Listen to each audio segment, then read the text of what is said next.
tombé sur cette vidéo, c'est que soit tu veux te lancer dans la sous-location professionnelle, soit que ça t'intéresse de près ou de loin. La question que tu te poses principalement, c'est combien ça va me coûter? Je veux lancer mon premier bien, qu'est-ce que je dois prévoir comme budget?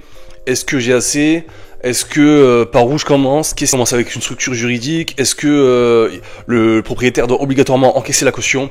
Tout ça, c'est des questions que tu te poses et qui sont normales et légitimes. Et t'es tombé sur la bonne vidéo, on va répondre à tout ça et on commence du coup. Maintenant, c'est parti. Avant de commencer, déjà, je préfère mettre une petite parenthèse déjà en expliquant que selon ton véhicule fiscal, que tu sois en société, en micro, tous ces frais et la fiscalité de ta boîte ne sera pas la même. Donc ça, c'est déjà, dès le départ, un frais à prendre en compte. Est-ce que tu te lances en sous-location professionnelle, tu prends un premier bien, tu te mets en micro-entreprise, et tu commences comme ça, et dès que tu en as 2-3, tu passes en société, ou alors, directement, dès ton premier bien, tu fais le statut de ta société.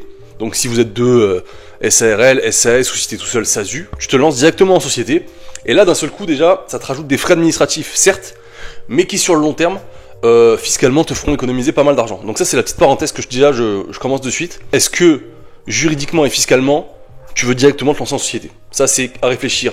Soit tu prends un rendez-vous avec un comptable, soit directement, dans la description, je mets des rendez-vous de 1 demi-heure. Si tu veux débloquer un problème, si tu as des questions, je suis là pour ça et je suis là pour y répondre. Donc, c'est en description, n'hésite pas à aller jeter un coup d'œil. J'ai des dispos, il n'y a pas de souci. Deuxième chose, pour moi, il y a une règle assez simple. Pour te lancer en sous-location professionnelle, il faut, je dirais, prendre 2 à 2,5 fois le prix du loyer. Donc en gros, s'il y a un propriétaire qui met un bien à 500 € sur le marché, tu le contactes, etc., vous parlez.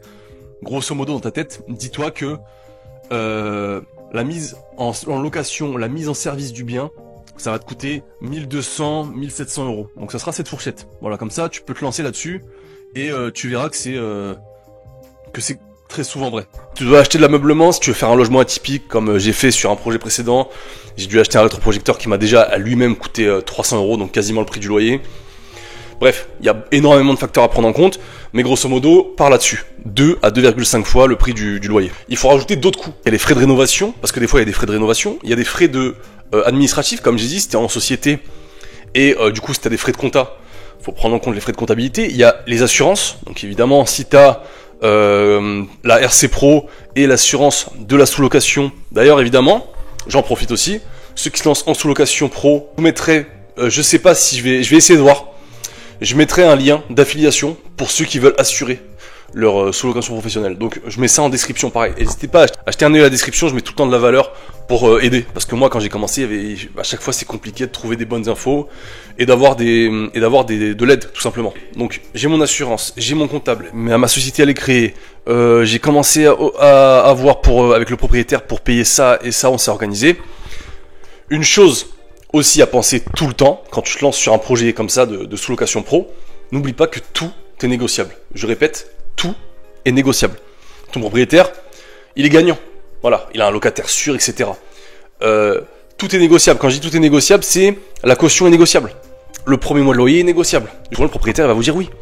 La caution, vous l'encaissez pas. Voilà, vous l'encaissez que si vous payez pas un mois. Sinon, ça n'a pas de sens. Faut sortir des boîtes et des cases. Ça n'existe pas, ça. Donc tout est négociable avec le propriétaire.